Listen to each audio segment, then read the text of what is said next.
Hello students, previous lecture में हमने dielectrics के बारे में पढ़ा था।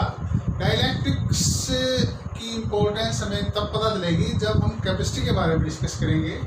तो आज हम डिस्कस करेंगे कैपेसिटी के बारे में। आपने देखा होगा शादियों में जो कैमरा होता है उससे जब फोटो खींचते हैं तो उसमें एक फ्लैश बल्ब भी होता है। तो वो जो फ्लैश जब ऑन होता है तो वो काफ़ी ज़्यादा लाइट देता है, काफ़ी ज़्यादा एनर्जी देता है।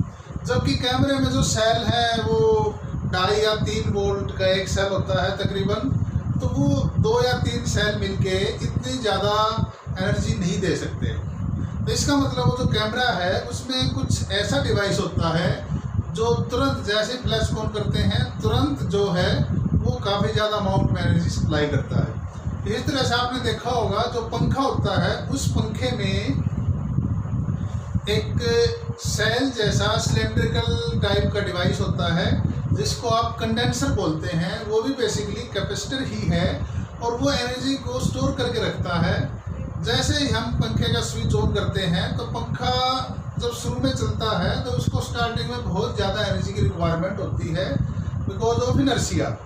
तो वो जो एनर्जी है वो सप्लाई करने के लिए उसमें कैपेसिटर लगा होता है। तो जो कैपेसिटर है वो इलेक्ट्रिकल सर्किट का काफ़ी इम्पोर्टेंट डिवाइस है। ये बेसिकली जो एनर्जी है उसको स्टोर करके रखता है और जब हमें रिक्वायरमेंट होती है तब ये एनर्जी तुरंत सप्लाई कर देता है। और ये करता क्या है, जो कैपेसिटर है वो धीरे धीरे एनर्जी स्टोर करता रहता है बैटरी में से, मतलब इतने कम अमाउंट में एनर्जी स्टोर करता है पता भी नहीं चलता। उसके बाद जब रिक्वायरमेंट होती है तो तुरंत बहुत ही कम टाइम में बहुत ज़्यादा एनर्जी सप्लाई करता है। इसके अलावा जो कैपेसिटर है उसके बहुत ज़्यादा यूज हैं। आप देखेंगे कंप्यूटर में, मोबाइल में और तकरीबन जितनी भी इलेक्ट्रॉनिक सर्किट हैं हर एक जगह आपको कैपेसिटर मिल जाएगा। तो काफ़ी इंपॉर्टेंट डिवाइस है, इसके बारे में आज हम डिस्कस करेंगे। हमने इलेक्ट्रिक फील्ड के बारे में पढ़ा था, इलेक्ट्रिक पोटेंशियल के बारे में पढ़ा था। आज हम ये देखेंगे कि जो इलेक्ट्रिक फील्ड है, इलेक्ट्रिक फील्ड के रूप में भी जो एनर्जी है वो हम स्टोर कर सकते हैं और वो काम कौन करेगा, कैपेसिटर। तो कैपेसिटर बेसिकली एक डिवाइस है जो चार्ज, इलेक्ट्रिक चार्ज या एनर्जी को बहुत ही कम स्पेस में स्टोर करके रखता है और जब रिक्वायरमेंट होती है तो वो हमें प्रोवाइड करता है। तो हम इसको कैपेसिटर को डिफाइन कर सकते हैं। Capacitor is a device that store electric charge और energy in an electrostatic field. ये जो फ्लैश बल्ब है जिसका एग्जांपल मैंने आपको दिया था, कैपेसिटर को हम यूनिफॉर्म इलेक्ट्रिक फील्ड प्रोड्यूस करने के लिए भी यूज करेंगे। आप जब 4th यूनिट पढ़ेंगे अल्टरनेटिंग करंट तो उसमें हम डिस्कस करेंगे जो कैपेसिटर है उसको हम रेडियो या टीवी जो रिसीवर होता है जो सिग्नल को कैच करता है और उसको रेडियो और टीवी को ट्यून करने के लिए हम वेरिएबल कैपेसिटर यूज करते हैं। तो वहाँ भी जो कैपेसिटर वो यूज होता है। एक प्रॉपर्टी होती है जो कैपेसिटर है वो कितना ज़्यादा चार्ज स्टोर कर सकता है। The property that determine how much charge a capacitor can store is called its capacitance. तो कैपेसिटेंस के बारे में डिस्कस करते हैं। What is capacitor? जो डिवाइस होता है उसको बोलते हैं कैपेसिटर, कंडेंसर भी बोलते हैं इसको हम, और जो प्रॉपर्टी होती है उसको बोलते हैं हम कैपेसिटेंस। तो सपोज मैं एक कनेक्टर ले लेता हूँ, सपोज किसी भी शेप का कनेक्टर ले लो आप, और इस कनेक्टर को जब आप चार्ज देते हैं, सपोज मैंने इसको चार्ज दिया Q, तो जब मैं इसको Q चार्ज दूंगा तो इस पर पोटेंशियल आ जाएगा V। अच्छा, यदि ये तो ठीक है कनेक्टर किसी भी शेप का हो, यदि मैं बात करूं स्फेरिकल कनेक्टर की, ये स्फेरिकल कनेक्टर है और जिसका रेडियस है R। सपोज मैं इसको चार्ज देता हूं तो इस Q, तो इस पे पोटेंशियल कितना आ जाता है V। तो यहाँ पर मैं कह सकता हूँ जो V पोटेंशियल आया इस पे वो किसके इक्वल होता है, K, Q by K is constant of proportionality as usual. इसकी वैल्यू होती है 1/(1/4 epsilon naught divided by R, इतना प्रेशर लग जाता है, तो के और आर कांस्टेंट है। तो आप देखिए जैसे जैसे आप चार्ज बढ़ाएंगे वैसे वैसे जो प्रेशर है वो बढ़ जाता है। तो ये तो स्फेरिकल कंडक्टर के लिए है। तो किसी भी शेप का कंडक्टर हो, हर एक के लिए सिचुएशन होती है। जैसे जैसे हम चार्ज इंक्रीज करेंगे पोटेंशियल जो है वो इंक्रीज होता जाएगा। यानी कि मैं क्या लिख सकता हूँ, V is directly proportional to Q, या ऐसे लिख सकता हूँ Q is directly proportional to V। तो जैसे जैसे प्रेशर बढ़ेगा वैसे वैसे चार्ज भी इंक्रीज हो रहा है। This relation is valid for every shape and every type of. तो हर एक शेप और हर एक तरह के कंडक्टर के लिए रिलेशन वैलिड है। जैसे जैसे आप चार्ज बढ़ाएंगे उसका पोटेंशियल बढ़ता रहेगा। तो जब हम इस प्रोपोर्शनल के साइन को हटाते हैं तो हमें कांस्टेंट इंट्रोड्यूस करना पड़ेगा। This constant C, this C is called capacitance. So C is equal to Q by V। Q is charge and V is potential. तो बेसिकली जब हम बात कर रहे हैं V पोटेंशियल, इस कंडक्टर की बात कर रहे हैं जिसपे पोटेंशियल V है, तो हमने इन्फिनिटी पे कितना माना है, 0। तो यदि मैं एक दूसरा कंडक्टर रख दूँ यहाँ इन्फिनिटी पे और उसका पोटेंशियल कितना ले लूँ, इन्फिनिटी पे पोटेंशियल कितना होता है, 0। तो इसके और इसके बीच में पोटेंशियल डिफरेंस कितनी होगी, V माइनस 0। तो ये जो V है ये बेसिकली पोटेंशियल डिफरेंस है। This V is potential difference. यदि सपोज आपको एक ही कंडक्टर दे रखा है तो आप ये इमेजिन करें दूसरा कंडक्टर कहाँ पे रखा हुआ है, इन्फिनिटी पे, और वहाँ पे पोटेंशियल कितना है, 0। तो ये रिलेशन होती है कैपेसिटेंस निकालने के लिए। Q जो है वो चार्ज है, चार्ज की यूनिट होती है कूलम, और V है पोटेंशियल, पोटेंशियल की यूनिट होती है volt, sorry potential difference. Coulomb और V potential difference, potential difference की यूनिट होती है वोल्ट। तो कूलम पर वोल्ट इसको कहते हैं फैराड। फैराडे नाम का जो साइंटिस्ट है उसी को ऑनर पर रखा गया है। This is farad. तो यदि चार्ज 1 कूलम हो, पोटेंशियल डिफरेंस 1 वोल्ट हो, तो उसकी कैपेसिटी कितनी होगी, 1 फैराड। और जो 1 फैराड है वो काफ़ी बड़ी यूनिट है। इनफैक्ट ऐसा कोई कैपेसिटर आज तक बनाई नहीं जिसकी कैपेसिटी 1 फैराड। तो जब भी आप क्वेश्चन सोल्व करेंगे वहाँ देखेंगे capacity millifarad, microfarad, nanofarad, picofarad, इस टाइप से आपको कैपेसिटी मिलेगी। तो this is unit of capacitance. Dimensional formula आप लिख सकते हैं, चार्ज का डायमेंशनल फार्मूला लिखे, पोटेंशियल डिफरेंस का लिखे।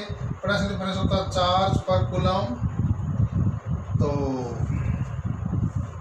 सॉरी पोटेंशियल डिफरेंस होता है वर्क डन पर चार्ज। तो W बाई Q, तो ऊपर हो जाएगा Q square by W। W का होता है mL2T माइनस 2, Q स्क्वायर का होता है AT होल स्क्वायर। तो आप सिंप्लीफाई कर लें, कैपेसिटर का डायमेंशनल फार्मूला आ जाएगा। ये यूनिट है, आप फैराड को डिफाइन कर सकते हैं, बट इज 1 फैराड। तो यदि किसी कंडक्टर पे आपने चार्ज 1 कूलम दिया हो और उसका पोटेंशियल 1 वोल्ट रेज हो जाए तो उसकी कैपेसिटी कितनी है, 1 farad.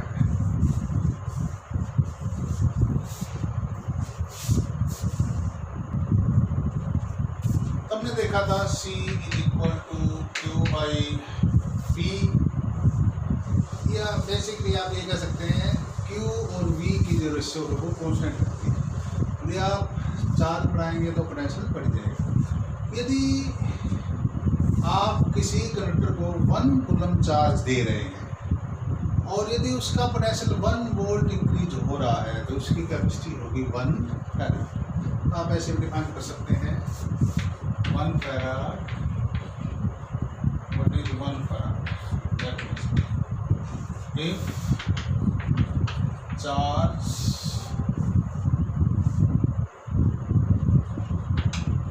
given to a conductor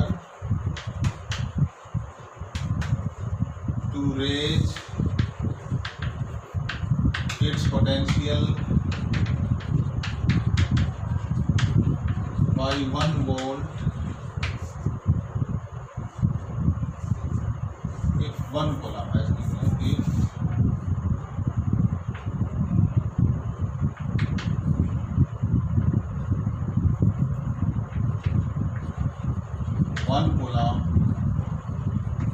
if 1 coulomb charge given to a conductor to raise its potential by 1 volt, then its capacity या capacitance is said to be 1 farad. अब ये समझ लें 1 वोल्ट पोटेंशियल रेज करने के लिए कितना चार्ज देना पड़ा, जितना चार्ज देना पड़ा उतनी उसकी कैपेसिटेंस। कैपेसिटेंस को आप ऐसे डिफाइन कर सकते हैं, the amount of charge given to a conductor to raise its potential by 1 volt is called capacitance. अब डिस्कस करते हैं कंडक्टर के बारे में थोड़ा सा। सपोज ये कंडक्टर है और जो कंडक्टर है इसको आपने Q चार्ज दे दिया। सपोज स्फेरिकल ले लेते हैं, Q चार्ज दे दिया तो जो चार्ज है वो इसके सरफेस पे डिस्ट्रीब्यूट हो जाएगा। Q चार्ज है। अब मैं बात करूँ ये जो कंडक्टर है जिसका रेडियस r है, जिसको मैंने Q चार्ज दिया, तो एनर्जी की बात करूँ तो आप देखिए यहाँ सरफेस पे कितनी एनर्जी है। देखिए यहाँ से लेके सेंटर से लेके यहाँ तक जो पोटेंशियल है वो कांस्टेंट है, तो यहाँ से यहाँ तक पोटेंशियल एनर्जी तो कांस्टेंट है। उसके बाद जैसे जैसे आप जाएंगे जो एनर्जी है वो डिक्रीज होती जाएगी और इन्फिनिटी पे कितनी होगी, 0, क्योंकि इन्फिनिटी पर पोटेंशियल है 0। अब ये जो एनर्जी है ये जो कंडक्टर है जिसको हमने Q चार्ज दिया, तो जो एनर्जी है वो एनर्जी एक तरह से इस कंडक्टर के आसपास यहाँ से लेके और इन्फिनिटी तक है। और वो एनर्जी किस फॉर्म में है, इलेक्ट्रिक फील्ड के रूप में। वो एनर्जी है इलेक्ट्रिक फील्ड के रूप में, बट जो इलेक्ट्रिक फील्ड है वो तो यहाँ से लेके इन्फिनिटी तक है। तो जो एनर्जी है वो एक तरह से आप ये समझ ले बिखरी पड़ी है। एनर्जी यहाँ भी है, यहाँ भी है, यहाँ भी, और इन्फिनिटी पे जाके 0 है। तो जो एनर्जी है वो यहाँ से लेके इन्फिनिटी तक बिखरी पड़ी है, जो हमारे किसी काम की नहीं है।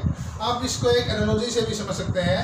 आप ये समझिए कि आपको 1000 लीटर पानी चाहिए होली वाले दिन, होली खेलने के लिए।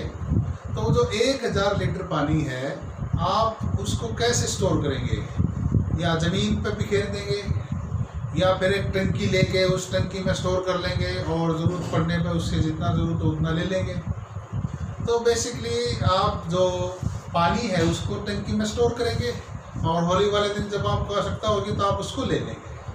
लेकिन यदि आप उस पानी को बिखेर दें ज़मीन पे तो वो फिर किसी काम का नहीं है। इसी तरह से ये जो एनर्जी है इस कंडक्टर की, जो इलेक्ट्रिक फील्ड के रूप में है, जो यहाँ से लेके इन्फिनिटी तक है, जो बिखरी पड़ी है, वो अभी किसी काम की नहीं है। तो हम इस एनर्जी को एक पर्टिकुलर स्पेस में, एक रीजन में इकट्ठा करके रखना चाहते हैं। ऐसी सिचुएशन चाहते हैं कि एनर्जी केवल उसी रीजन में हो, उसके दाएं बाएं न हो। तो इसके लिए आप देखिए, यदि हम सपोज इस तरह की प्लेट्स ले लें, मान लो मैं ऐसे 2 प्लेट ले लूँ।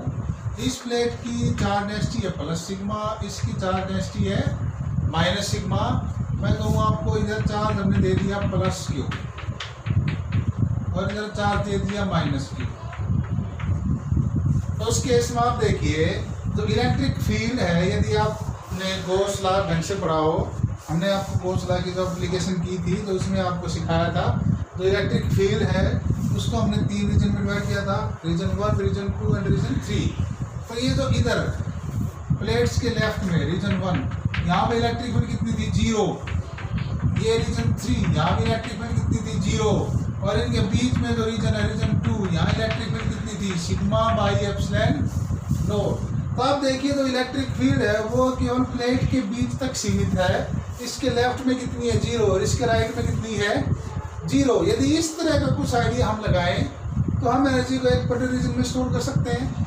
यानी कि जो आप कैपेसिटर लेंगे तो उस कैपेसिटर में आप बेसिकली 2 प्लेट लेंगे। और वो प्लेट इस तरह की होगी कि उनके राइट साइड में इलेक्ट्रिक फील्ड 0, लेफ्ट साइड में इलेक्ट्रिक फील्ड 0, केवल जो विद इन द प्लेट है, प्लेट के बीच में जो रीजन है वहाँ इलेक्ट्रिक फील्ड होगी और वहाँ पर एनर्जी होगी। तो इस तरह से एनर्जी को आपने इकट्ठा कर लिया इस रीजन में, और यही जो कैपेसिटर है उसका प्रिंसिपल है। एक तरह से आप एनर्जी को इलेक्ट्रिक फील्ड की फॉर्म में स्टोर कर रहे हैं। अब जो कैपेसिटर है इसके प्रिंसिपल को थोड़ा डिटेल से समझते हैं।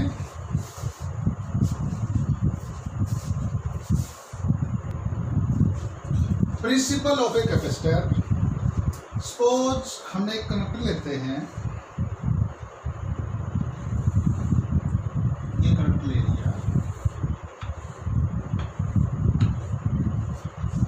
और सपोज हमने इस कंडक्टर को Q चार्ज दे दिया, हमने इसको चार्ज दिया Q प्लस Q चार्ज।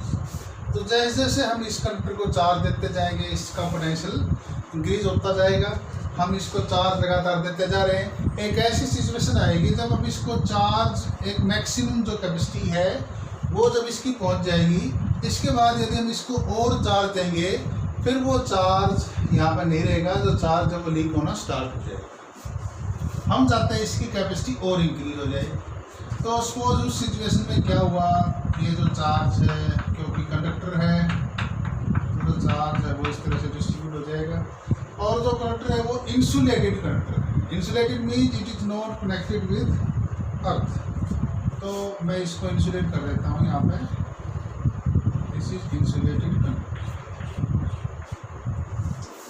अब चार्ज कैसे डिस्ट्रीब्यूट होगा, ये सरफेस है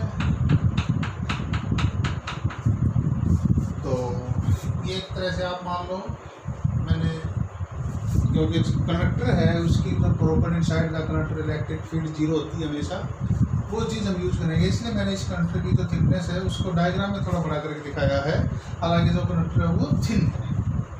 अब ये जो चार्ज हमने Q दिया था इसको, इस कनेक्टिंग प्लेट को, तो इस Q में से कुछ चार्ज इधर आ गया, कुछ चार्ज उधर चला गया। तो जो सपोज है सिमेट्री इस तरह से है कि मैं मान सकता हूँ यहाँ पे चार्ज कितना आया Q/2, और इधर भी चार्ज कितना आया Q/2। अब इसके नज़दीक मैं एक अनचार्ज प्लेट रखता हूँ। सपोज मैंने ये प्लेट रख दी, ये दूसरी अनचार्ज कंडक्टर। अभी मैंने इसको हाथ से नहीं जोड़ा, तो पहले मैं देखना चाहता हूँ क्या होगा। जब मैंने इस कंडक्टर को रखा इसके पास, तो बेसिकली जो इसकी इधर वाली सरफेस है उधर कैसा चार्ज इंड्यूस हो जाएगा, नेगेटिव चार्ज, और दूसरे साइड कैसा चार्ज इंड्यूस हो जाएगा, पॉजिटिव चार्ज। ये सिचुएशन होगी।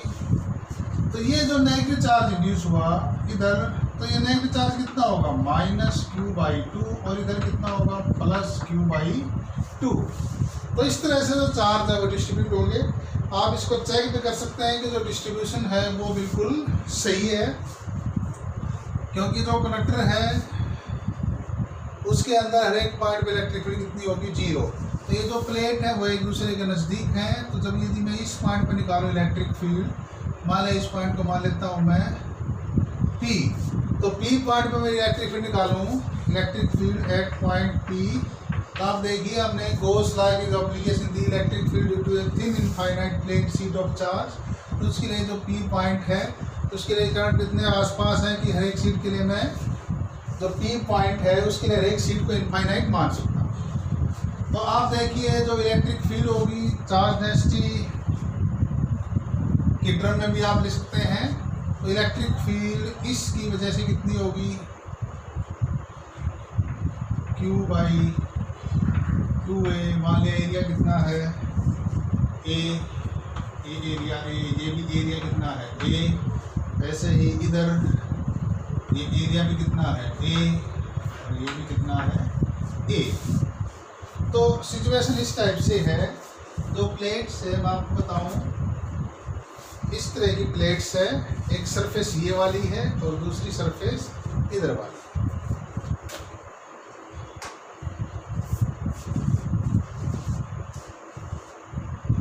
आप ये भी कह सकते हैं ये थोड़ी सी थिक हो जाएगी इस तरह की एक प्लेट है, एक ये वाली सरफेस और दूसरी ये वाली सरफेस, ये एरिया भी है और ये वाला एरिया भी है। अब यदि हम इलेक्ट्रिक फील्ड देखें पी पॉइंट पे, तो देखिए पी पॉइंट पे इसकी वजह से इलेक्ट्रिक फील्ड इस तरफ होगी, जो इलेक्ट्रिक फील्ड इस तरफ होगी उसको मैं लिखूँगा प्लस इसकी वजह से। अच्छा, इसकी वजह से इस शीट के ये जो पार्ट है, ये जो प्लेन शीट है, इसकी वजह से इलेक्ट्रिक फील्ड इस तरफ होगी। इलेक्ट्रिक फील्ड कितनी होगी? Q/2 जो चार्ज है एप्सिलॉन नॉट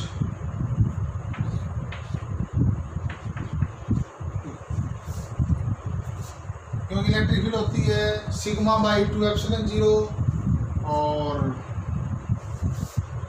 जो सिग्मा है वो होती है चार्ज पर यूनिट एरिया। तो इस सरफेस पे चार्ज कितना है?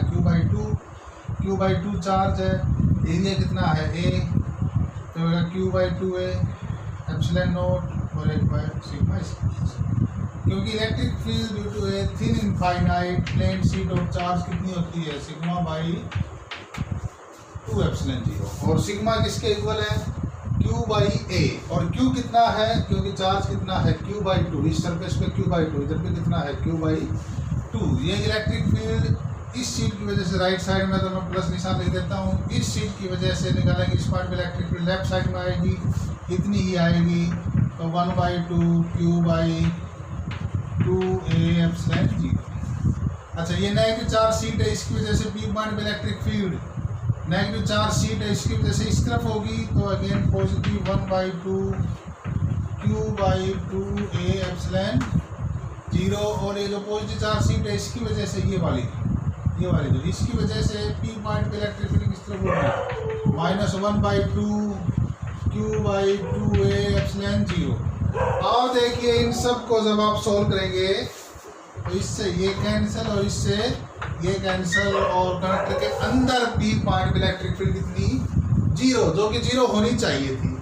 इसी तरह से आप इस पॉइंट पे भी चेक कर सकते हैं, जो इलेक्ट्रिक फील्ड है वो कितनी आएगी? 0।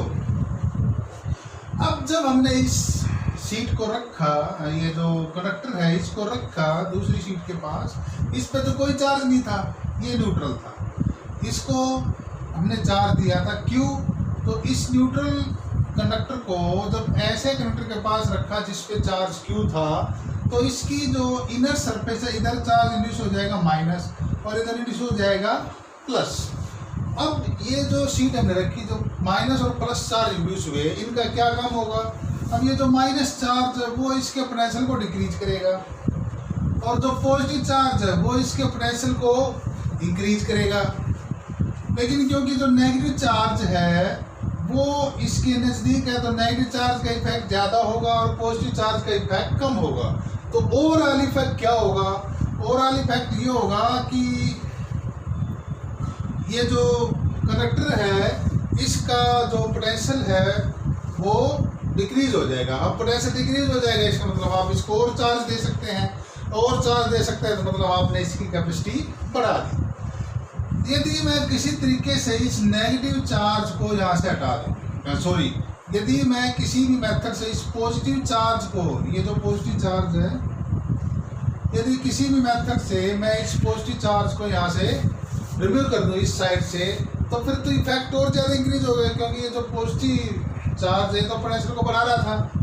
हम बेसिकली चाहते हैं जो पोटेंशियल है वो घट जाए, और पोटेंशियल घट जाएगा तो हम इसको और चार्ज दे सकते हैं। तो अब देखिए जो पॉजिटिव चार्ज है, यदि हम इसको यहाँ से हटा दें, यानी कि यदि हम इसको अर्थ से कनेक्ट कर दें, तो क्या सिचुएशन होगी?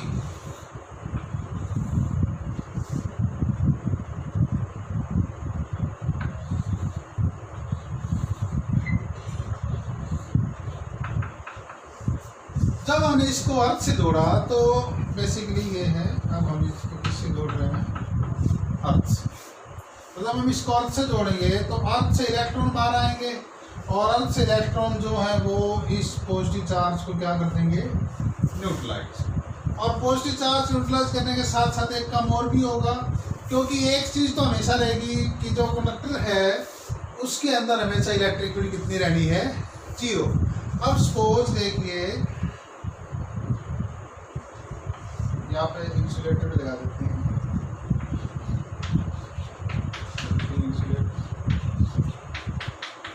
इंसुलेटर थी, इस हिस्से को हमने जोड़ दिया अर्थ से, तो अर्थ से इलेक्ट्रॉन बाहर निकलेंगे और ये जो पॉजिटिव चार्ज इसको न्यूट्रलाइज करेंगे। साथ साथ एक काम और भी होगा, ये जो पॉजिटिव चार्ज पहले इस साइड था वो सारा उस तरफ शिफ्ट होगा,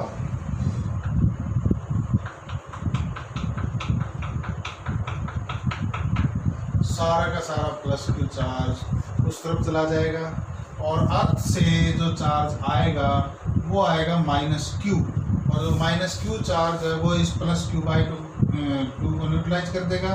जो बाकी बचा minus Q by two plus minus Q by two, वो सारा इस तरफ हो जाएगा और इस फेस पे कितना चार्ज आ जाएगा, माइनस क्यू।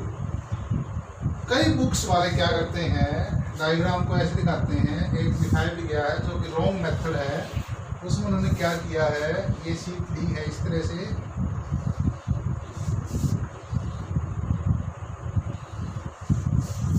और उन्होंने यहाँ चार्ज दिखाया है प्लस, यहाँ भी दिखा दिया प्लस, और यहाँ दिखाया माइनस, और यहाँ कोई चार्ज नहीं दिखाया, और इसको ऐसे किससे जोड़ दिया, अर्थ से। जबकि ये जो डायग्राम है दिस इज कम्प्लीटली रॉन्ग, क्योंकि इस डायग्राम के हिसाब से देखें तो आप ये जो कंडक्टर है इसके अंदर इलेक्ट्रिक फील्ड जीरो नहीं होगी, and because at each and every point inside a conductor electric field is zero.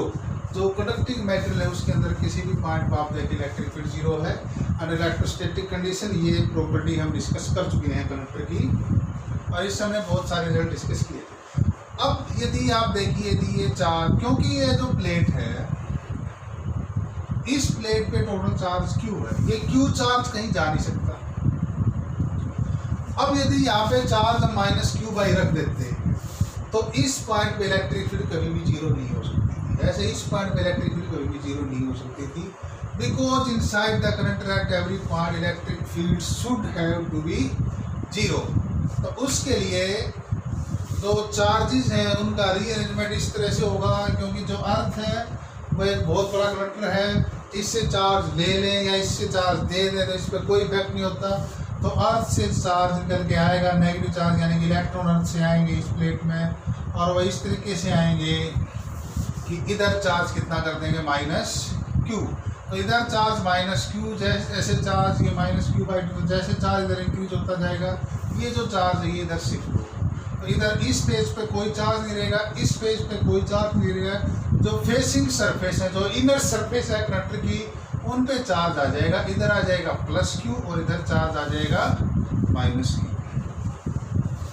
अब आप देख सकते हैं इस पॉइंट पर आप देखें तो इलेक्ट्रिक फील्ड जीरो होगी।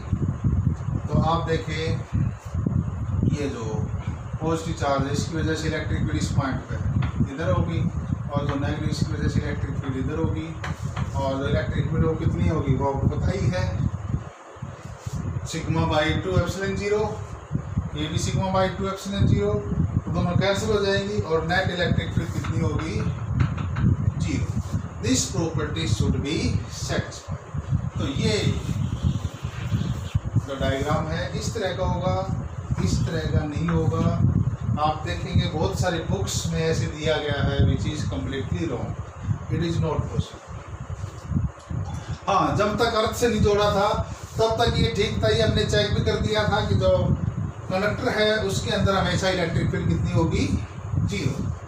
तो जो कैपेसिटर है इसका प्रिंसिपल क्या करता है, इसका प्रिंसिपल ये है, ये इंसुलेटेड कंडक्टर था जिसको आपने चार्ज दिया था, तो इसके नज़दीक आप दूसरा अनचार्ज कंडक्टर लेके आए, तो उसको जब आप लेके आए और उसको जब आपने अर्थ से जोड़ा तो जो कैपेसिटी है वो बहुत ज़्यादा आपने इंक्रीज कर दी। This is the principle of capacitor.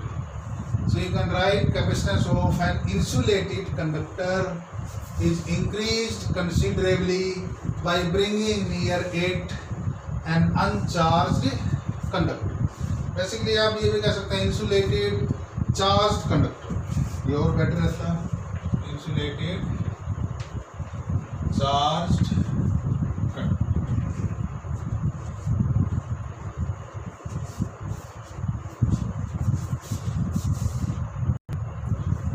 Symbol of a capacitor. तो कैपेसिटर को हम बेसिकली डिफाइन करते हैं दो प्लेट से। इस तरह से दो प्लेट आप लगाएं, इस तरह का जो सिंबल होगा ये होगा कैपेसिटर। यदि हम ऐसे दिखाएं और ऐसे लगा दें तो ये रिप्रेजेंट करेगा variable capacitor.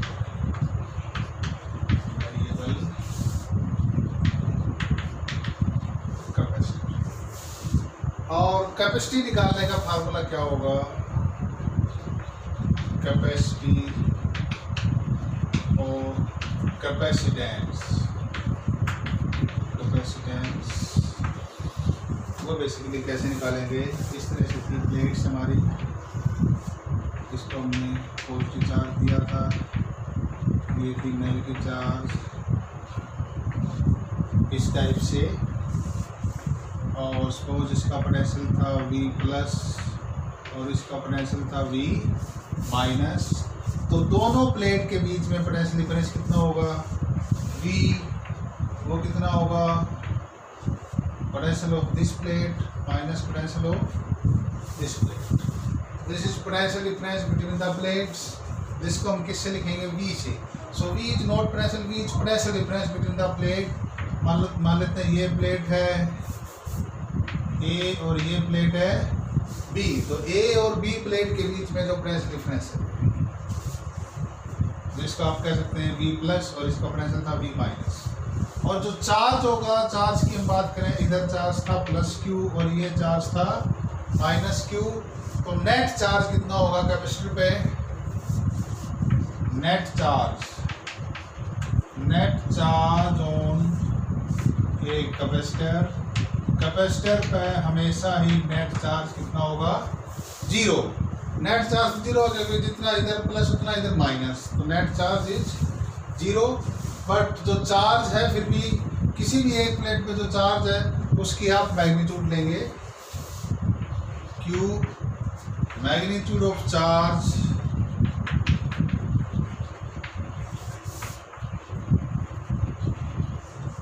On either plate. किसी भी एक प्लेट पे जो चार्ज है उसकी जो मैग्नीट्यूड होगी Q। तो आप कैपेसिटी निकालेंगे C is equal to Q by P। तो कैपेसिटी निकालने का सिंपल तरीका, कैपेसिटी या कैपेसिटेंस, आप किसी भी प्लेट पे जो चार्ज है वो ले लेंगे Q और उसको किससे डिवाइड कर देंगे? Potential difference between the plate. V is potential difference between the plates.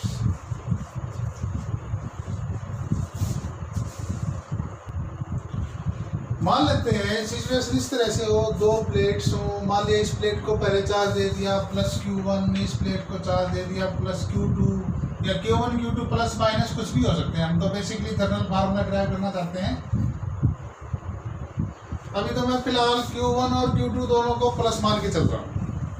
तो ये दो प्लेट है, इसको चार्ज Q1 दे दिया, इसको चार्ज Q2 दे दिया। अब कौन सा चार्ज दें कैपेसिटी निकालने के लिए?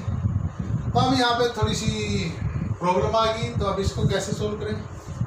तो बेसिकली होगा क्या, ये जो Q1 चार्ज है, मान लेते हैं Q1 चार्ज में इधर जो चार्ज, इधर ये जो फेस है, इधर चार्ज आ गया स्मॉल q। तो Q1 हमने चार्ज दिया था, इधर आ गया स्मॉल q। तो इधर इस फेस पे कितना बच गया? Q1 minus Q। Simple, Q1 minus small q। Total charge Q1 दिया था आपने, तो Q1 में से इधर कितना आ गया Q, तो इधर बच गया Q1 माइनस Q। तो Q1 माइनस Q को आप ऐसे दिखा सकते हैं, और इसको कैसे दिखा देते हैं? सॉरी, प्लस, इस तरह से मैंने लिखा दिया। अब ये जो Q2 है, Q2 में से इधर कितना चार्ज आएगा? क्योंकि इलेक्ट्रिक फील्ड तो 0 होनी चाहिए, तो Q2 में से इधर चार्ज आएगा माइनस Q।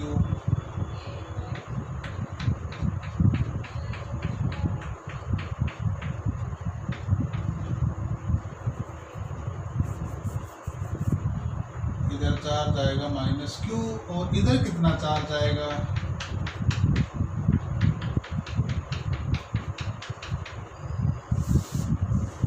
Q2 में से इधर तो माइनस Q आ गया, तो इधर कितना चार्ज बच गया, Q2 प्लस Q। आप देखिए इस तरह से चार्ज डिस्ट्रीब्यूट होगा। सपोज आप यदि ये सोच रहे हैं इस तरह से चार्ज नहीं होगा तो आप इसको Q डैश ही मान सकते हैं, आप इसको डिफरेंट ले सकते हैं Q डैश। तो मान लिया मैं इसको Q डैश मान लेता हूँ, और मैं तो इसको प्लस ही मान लेता हूँ।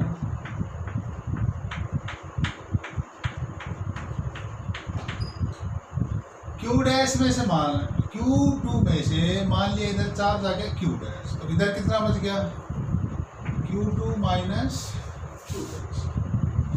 अब देखिए सारे ही चार्ज पॉजिटिव हो गए, सारे चार्ज पॉजिटिव हो गए। तो आप देखिए मैं इस पॉइंट पर निकालूँ इलेक्ट्रिक फील्ड, इस पॉइंट पर इस सरफेस की वजह से इलेक्ट्रिक फील्ड ये इधर दिखा देता हूँ मैं। ये है पॉइंट P, ये पॉइंट P है, तो P पॉइंट पे इलेक्ट्रिक फील्ड ये मैं सरफेस मान लेता हूँ 1 2 3 4।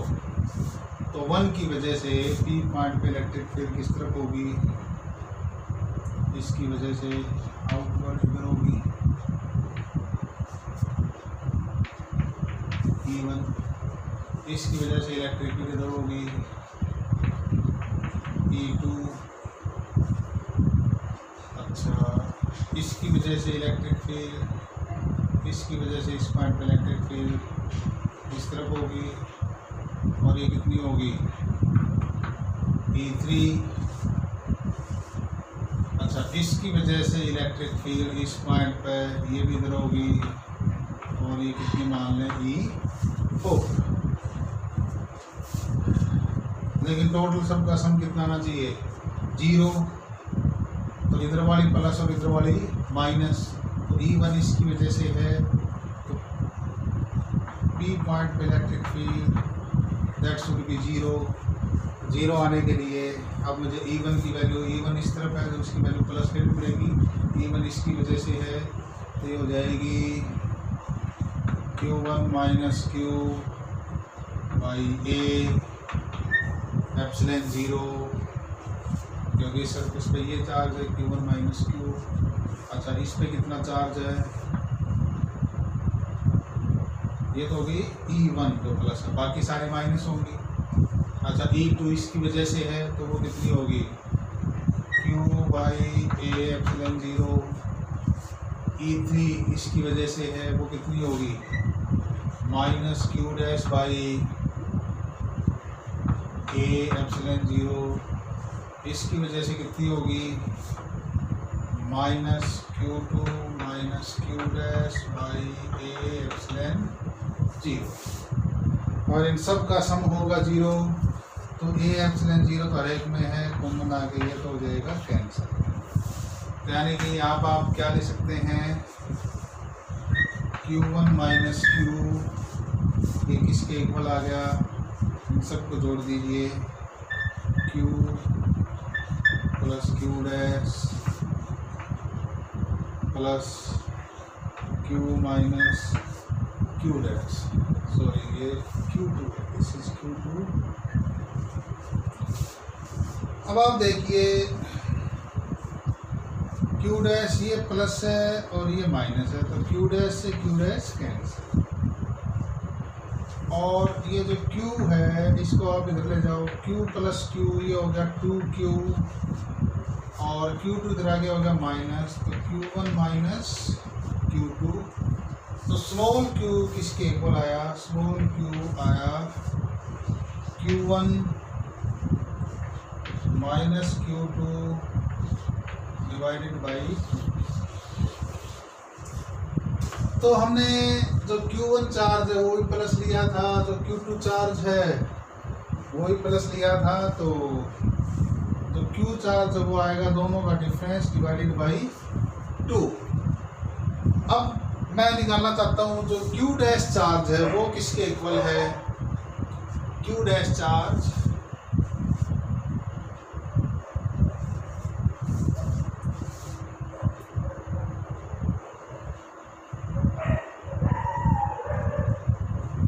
आप इधर इस पॉइंट पे निकाल सकते हैं इलेक्ट्रिक फील्ड, तो इस पॉइंट का नाम लिख लेते हैं P dash. P dash point पे जो इलेक्ट्रिक फील्ड है वो किसके इक्वल आ जाएगी, ई पी डैश होगी, वो भी 0। तो आप देखिए सरफेस 1 की वजह से, इसकी वजह से इस पॉइंट पे इलेक्ट्रिक फील्ड आउटवर्ड, तो मैं लिख सकता हूँ Q1 minus Q1 minus whole Q divided by A epsilon 0।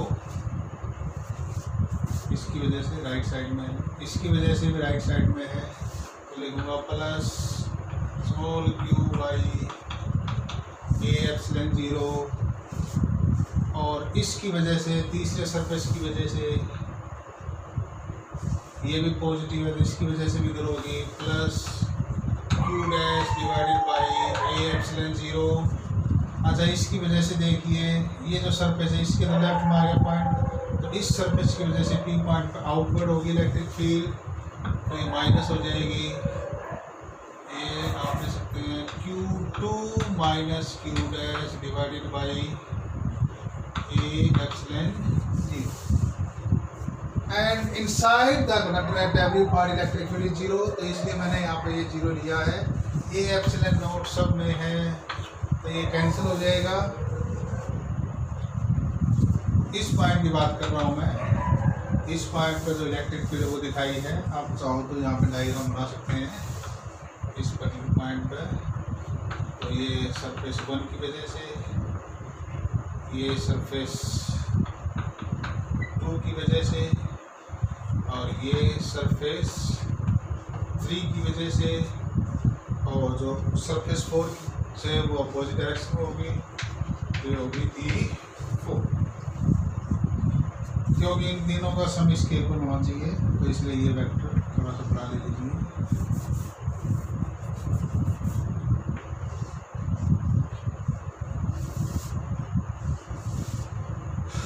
ये इन तीनों के सम के इक्वल है, तो यहाँ से आप इसको सिंप्लीफाई कर सकते हैं। तो इधर क्या बचेगा, Q1 minus whole Q plus Q dash minus Q2 minus Q dash equal to 0। आप देखें यहाँ से ये तो कैंसिल हो गया, Q डैश ये प्लस हो गया, तो ये आ गया Q1 इसको इधर ले जाएंगे Q1 माइनस Q2, और आप देखिए ये Q dash plus Q dash 2Q dash equal to 0, और Q डैश को आप इधर लेके जाएंगे तो ये आ जाएगा Q dash is equal to minus Q1 minus Q2 divided by 2। तो यहाँ से देखिए यदि Q1 माइनस Q2 पॉजिटिव है, यदि ये पॉजिटिव है, यदि यानी कि Q positive, this is equal to Q, तो आप लिख सकते हैं Q dash is equal to minus Q। यानी यदि आपने Q प्लस लिया है तो Q डैश क्या आ जाएगा, माइनस। तो हमने कुछ नहीं किया, हमने तो क्या किया, सारे चार्जेस को ऐसे करके एक सिर्फ एक ही प्रिंसिपल यूज किया है कि inside the conductor electric field is always 0। In fact आप इसको प्रिंसिपल की बजाय एक कॉन्सेप्ट है कि कंडक्टर के अंदर हर एक पॉइंट पे इलेक्ट्रिक फील्ड 0 होती है। एक्सपेरिमेंट भी करके देख लिए और वैसे भी। तो अंडर इलेक्ट्रोस्टैटिक कंडीशन, एक बात आप ये याद रखें, अंडर इलेक्ट्रोस्टैटिक कंडीशन, यदि आप इस कंडक्टर को बैटरी से जोड़ देंगे तब आप नहीं कहेंगे कि इलेक्ट्रिक फील्ड 0, क्योंकि तब इलेक्ट्रोस्टैटिक कंडीशन नहीं है। इलेक्ट्रोस्टैटिक कंडीशन में inside the conductor at every point electric field is 0। तो हमने ये प्रिंसिपल यूज करते हुए जो कंडक्टर है उसके अंदर ये पॉइंट लिया था P, तो इस P पॉइंट में हमने देखा नेट इलेक्ट्रिक फील्ड जो है वो 0 कर दी। 0 करके हमने किसी वैल्यू निकाल ली Q की, तो Q चार्ज हमने माना था, इधर जो चार्ज आया तो उसकी वैल्यू कितनी आई, Q1 माइनस Q2 बाई 2। और हमने यहाँ पे जो Q डैश चार्ज लिया था, Q डैश की चार्ज वैल्यू आई माइनस Q के इक्वल। यानी जो कंडक्टर हैं उनकी जो फेसिंग सरफेस है उन पर जो चार्ज इंड्यूस होंगे वो हमेशा इक्वल और अपोजिट होंगे। यदि ये चार्ज प्लस होगा तो ये चार्ज क्या होगा, माइनस। अब वो डिपेंड करता है ये Q1 ज़्यादा है या Q2 ज़्यादा है। तो यहाँ पे सपोज हमने ये माना था Q1 is greater than Q2, तो इस सिचुएशन में जो Q है वो पॉजिटिव था तो Q डैश क्या आया, नेगेटिव। हाँ, मैग्नीट्यूड में ये इस स्पेस पे जितना चार्ज होगा मैग्नीट्यूड इस स्पेस पे उतनी होगी, लेकिन यदि ये प्लस है तो ये क्या होगा, माइनस। तो यहाँ पे इसको मैं इरेज करके माइनस बना देता हूँ। तो Q1 चार्ज है वो हमारा आया है माइनस चार्ज। इस Q चार्ज इज माइनस।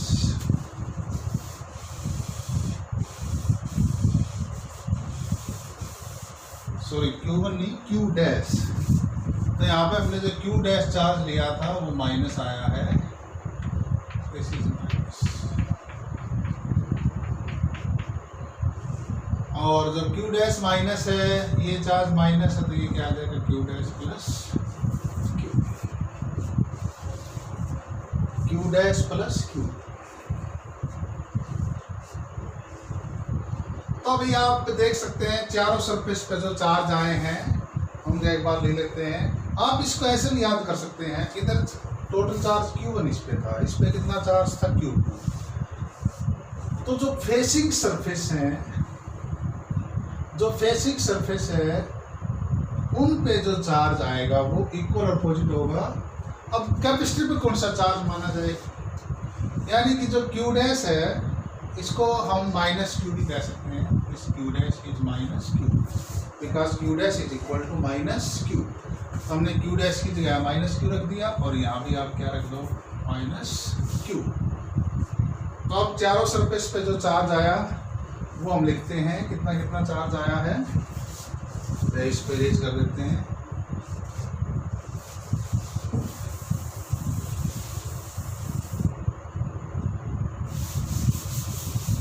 बल्कि यहाँ लिख लेते हैं चार्ज, ये सरफेस 1, ये 2, ये 3, ये 3 सरफेस है और ये 4 है। और एरिया कितना लिया है, A। तो सरफेस 1 पे चार्ज, ये सरफेस 1 है तो आउटसाइड सरफेस है सरफेस 1। सरफेस 1 पे चार्ज कितना आया, सरफेस 1 पे चार्ज आया Q1 माइनस Q, और Q की वैल्यू ये रही, Q की वैल्यू Q1 माइनस Q2/2। तो Q1 में से जब आप इसको माइनस करेंगे तो ये आ जाएगा Q1 plus Q2/2, Q1 minus Q, ये था Q1 माइनस स्मॉल q। तो ये बेसिकली Q1 माइनस Q2/2। तो जब आप इसको सॉल्व करेंगे 2Q1 minus Q1 plus Q2, तो ये रिजल्ट आ जाएगा। तो ये चार्ज आया। इसी तरह से आप यहाँ पे देखेंगे Q2 प्लस Q कर दें, S4 पे कितना चार्ज आया, Q2 प्लस Q, Q की value Q1 minus Q2/2। 2Q2 में से Q2 माइनस करेंगे तो अगेन Q2 बचेगा, तो ये अगेन आ गया Q1 प्लस Q2/2। यानी जो टोटल चार्ज है, जो टोटल चार्ज है उसका आधा चार्ज जो आउटर सरफेस है दोनों प्लेट की उनका आ जाएगा। तो इधर कितना आएगा, Q1 प्लस Q2/2। मैं लिख देता हूँ यहाँ पे, इधर कितना चार्ज आया, Q1 प्लस Q2/2, और इधर भी कितना चार्ज आया, Q1 प्लस Q2/2। और जो इनर है, जो फेसिंग सरफेस है, वहाँ पे चार्ज कितना आया, यहाँ चार्ज आया Q1 माइनस Q2/2, और ये चार्ज कितना, माइनस Q1 माइनस Q2/2। तो अब देखिए हमने जो चारों सरफेस हैं उन पर चार्ज कैलकुलेट कर लिए हैं। तो सिंपल जो हमने कॉन्सेप्ट यूज किया है वो यही है कि inside the conductor electric field is always 0। तो वो चीज़ यूज करके हमने चार्ज डिस्ट्रीब्यूट कर लिया है कंडक्टर की चारों सरफेस पर। अब जो चार्ज है वो हमें कौन सा लेना पड़ेगा, ये आउटर साइड वाला चार्ज लें जब कैपेसिटेंस निकालेंगे, या जो फेसिंग सरफेस है वो वाला चार्ज लें, वो डिस्कस करते हैं अभी। अब देखिए हमने दो प्लेट ली थी, इस पे चार्ज दिया था Q1 और इस पे चार्ज दिया था Q2। तो हमने अभी जो आर्टिकल किया था उसी के बेस पे डायरेक्ट रिजल्ट लिखेंगे। ये जो बाहरी प्लेट है इस पे कितना चार्ज आ गया था, Q1 plus Q2 divided by 2। दोनों चार्जेज के जोड़ का आधा आउटर सरफेस पे गया। ऐसे इधर ये आउटर सरफेस है, इधर भी दोनों चार्जेज के जोड़ का आधा Q1 प्लस Q2 बाई 2। और यदि मैं दोनों को प्लस मान लूँ, Q1 को Q2 से ज़्यादा मान लूँ, तो ऐसे मैं दिखा सकता हूँ ये चार्ज पॉजिटिव, जो साइन इस चार्ज का है वही साइन भी इस चार्ज का। और इधर कितना चार्ज आया था, दोनों चार्ज के डिफरेंस का आधा, यानी बड़े में से छोटे को माइनस करो, ये बड़ा था, ये मैंने माना था Q1 is greater than Q2। तो इस केस में मैं क्या लिख सकता हूँ, दोनों के डिफरेंस का आधा, तो Q1 माइनस Q2। तो इधर ये चार्ज आ गया, ये आ गया Q1 minus Q2 divided by 2। इधर इस फेस पे इतना चार्ज आया, और इधर कितना चार्ज आया, इसका नेगेटिव, दोनों के डिफरेंस का जो हाफ है उसका नेगेटिव इस फेस पे आया। तो ये Q1 minus Q2 divided by 2, और इसके साथ क्या साइन लगा दें, नेगेटिव। तो ये सिचुएशन थी। आप यहाँ पर लिख सकते हैं दोबारा, ये चार्ज आया Q1 प्लस Q2 बाई 2, इधर भी चार्ज आया Q1 प्लस Q2 बाई 2, और ये आया Q1 माइनस Q2 बाई 2। दोनों के जोड़ का आधा आउटर सरफेस पे, दोनों के डिफरेंस का आधा इनर सरफेस पे। लेकिन इनर सरफेस पे जो साइन है वो अपोजिट होंगे, यदि ये प्लस होगा तो ये माइनस होगा, और इधर ये Q1 minus Q2 divided by 2। तो इस तरह से चार्ज डिस्ट्रीब्यूट हो गए। यदि सपोज मैं एक प्लेट को अर्थ से जोड़ देता तो उस केस में यहाँ पे कितना हो जाता, 0। तो आप उसी के अकॉर्डिंग जो चार्ज है वो 0 करके वैल्यू निकाल सकते हैं। ये बेसिक मेथड है। अर्थ से जोड़ रखा हो, कैसे भी जोड़ रखा हो, आप कैलकुलेट कर सकते हैं। अब बात ये है, जो हमने कैपेसिटेंस का फार्मूला लिखा था, C is equal to Q by V। सीधी कैपेसिटेंस, Q था चार्ज, V था पोटेंशियल। चलो ठीक है, V तो पोटेंशियल डिफरेंस है दोनों प्लेट के बीच में, वो हम कैलकुलेट कर लेंगे। अब चार्ज कौन सा लें, ये वाला लें, ये वाला लें, ये वाला लें। अब चार्ज के लिए आप देखिए, जो इलेक्ट्रिक फील्ड है, जब आप पोटेंशियल डिफरेंस निकालेंगे कैपेसिटेंस में, जो पोटेंशियल डिफरेंस आएगी उसमें जो इलेक्ट्रिक फील्ड है वो तो इन प्लेट के बीच में ऐसे। अब इनसाइड द प्लेट आप कोई भी पॉइंट ले ले, P। सपोज मैंने ये पॉइंट ले लिया P। अब P पॉइंट पर मैं इलेक्ट्रिक फील्ड निकालूं तो मैं इस जो P पॉइंट है, P पॉइंट को मैं यहाँ बना लेता हूँ, दिस इज पॉइंट P। अब P पॉइंट पर आप देखिए, ये चार्ज इसके साइन है यहाँ पे, तो इसके अकॉर्डिंग देखिए यहाँ पे P पॉइंट। तो P पॉइंट पे इलेक्ट्रिक फील्ड अगेन 4 सरफेस बना लो, 1 2 3 4।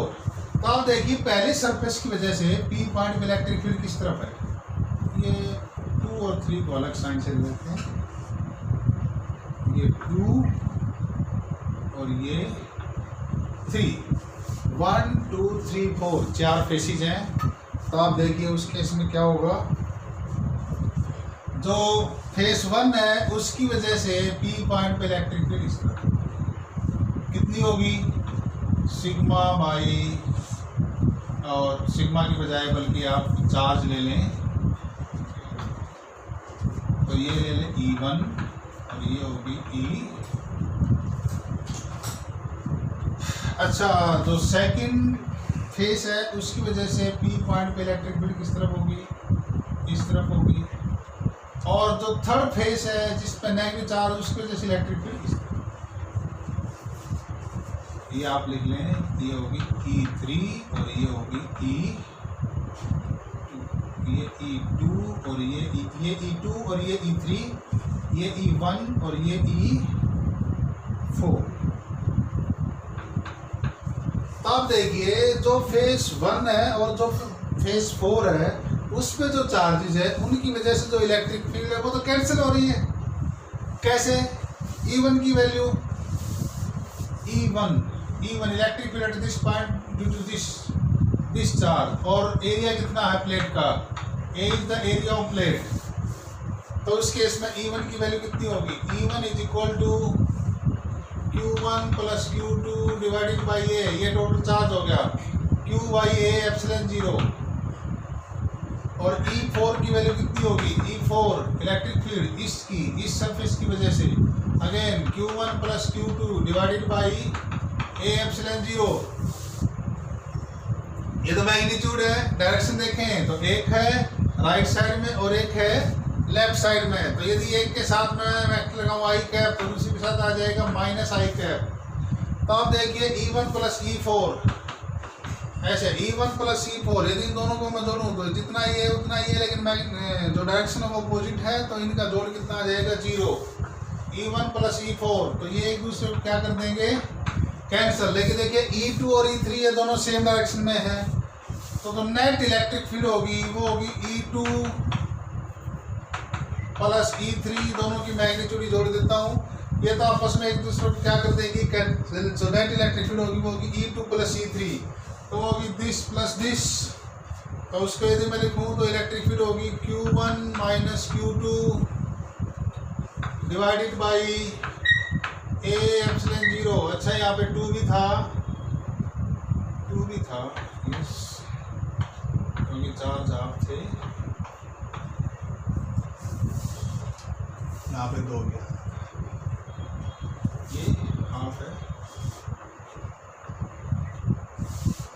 तो आप देखिए जो नेट इलेक्ट्रिक फील्ड में लिखूं तो वो होगी नेट इलेक्ट्रिक फील्ड होगी Q1 minus Q2 divided by 2।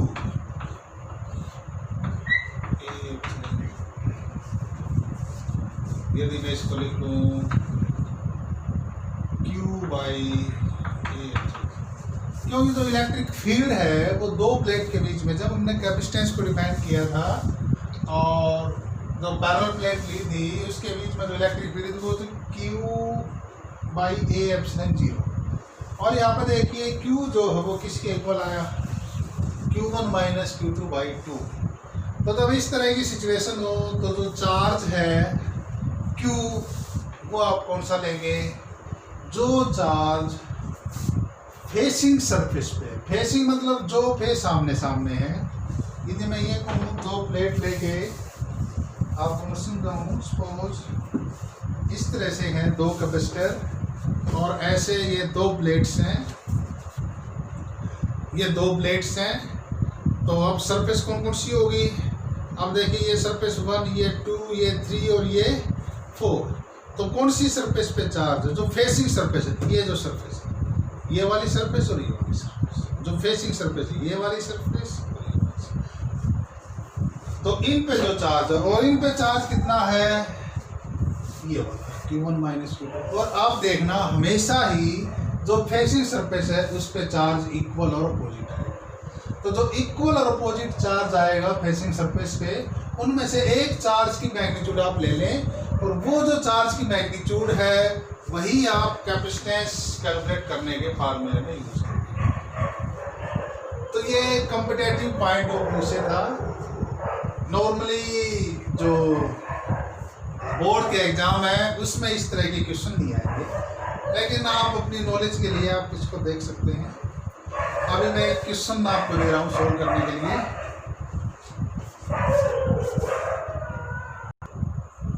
आइए एक सिंपल प्रॉब्लम सोल्व करते हैं। ये पैरेलल प्लेट कैपेसिटर है, कैपेसिटेंस C। तो ये पैरेलल प्लेट कैपेसिटर, इसी capacitance will be C if the charges of the plates are Q and minus 3Q। तो इस प्लेट पे चार्ज है Q, इस पे है माइनस 3Q।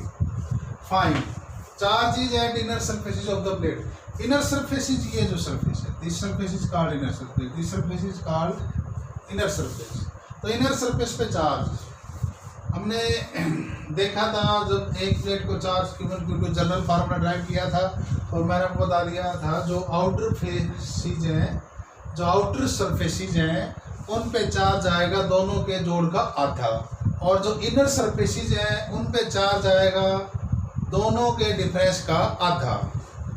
अब उसमें दोनों के डिफरेंस का जो हाफ है उसमें प्लस किस पे आएगा और माइनस किस पे आएगा, तो प्लस आएगा उस पे जो चार्ज ज़्यादा है, तो ये चार्ज जो है वो ज़्यादा है क्योंकि ये पॉजिटिव है और ये negative. So this Q is greater than -3Q। हाँ, मैग्नीट्यूड में देखें तो इसकी मैग्नीट्यूड इससे कम है। तो आप देखिए जो इनर सरफेसिज हैं उन पे चार्ज कैसे डिस्ट्रीब्यूट होंगे, और वैसे भी जाहिर सी बात है ये पॉजिटिव चार्ज है तो इस पे पॉजिटिव चार्ज ही आएगा। तो charges at the inner faces, तो हमने अभी देखा था चारों फेसिस पे चार्ज निकाले था, आउटर फेस पे आया था दोनों के जोड़ का आधा। तो हमने देखा था जो इनर सरफेसिस हैं उन पे चार्ज था दोनों का डिफरेंस, तो आप निकाल सकते हैं। मान लें यहाँ चार्ज Q तो यहाँ आएगा -Q, तो ये Q चार्ज किसके इक्वल आएगा, Q चार्ज आएगा दोनों का डिफरेंस, पहला Q माइनस डिफरेंस लेना है, दूसरा कितना -3Q, तो साइन है उनके साथ चार्ज आपको लिखने हैं, डिवाइडेड बाई 2, तो ये हो गया 3 - +4Q/2, ये आएगा 2Q। तो इधर चार्ज कितना आया 2Q, और इधर कितना आया -2Q। तो सिंपली ये आपने कैलकुलेट कर लिया। Press difference between the plate, press difference के लिए आप ये फार्मूला यूज कर सकते हैं, V = Q/C।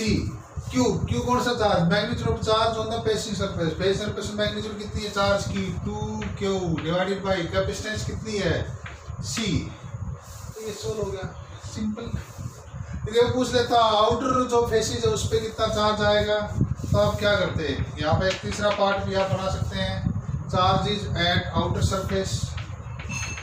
आउटर सरफेस पे जो चार्ज है वो इक्वल होते हैं, तो उस केस में दोनों के जोड़ का आधा Q - 3Q डिवाइडेड बाई 2, तो ये Q डैश आ गया, तो Q डैश आया charge on the outer surfaces, तो ये आ गया -2Q/2, 2 से 2 कैंसिल, ये आ गया -Q। तो जो Q चार्ज है इसमें से -Q इधर, -Q इधर, तो इधर कितना आ जाएगा 2, तो Q -Q, नेट चार्ज कितना Q, जो कि पहले से ही है, यस। तो इधर चार्ज -Q, इधर भी चार्ज -Q, इधर भी चार्ज कितना -Q। इस तरह से आप चारों सरफेसिस पे चार्ज कैलकुलेट कर सकते हैं। हमेशा याद रखें जब पोटेंशियल डिफरेंस निकालेंगे, इलेक्ट्रिक फील्ड हो, पोटेंशियल डिफरेंस हो, तो उस केस में जो चार्ज है वो कौन सा लिया जाएगा, फेसिंग या इनर कह लें, उन पे जो चार्ज है उसकी मैग्नीट्यूड। और बाकी फार्मूला है फेसिंग सरफेस पे चार्ज निकालने का तरीका दोनों के डिफरेंस का आधा, और आउटर सरफेस पे चार्ज निकालने का तरीका दोनों के जोड़ का आधा, जो कि हमने अभी किया था पहले।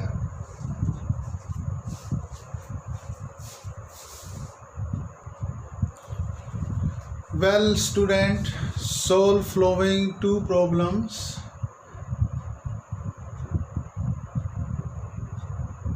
We will continue capacitor in next lecture.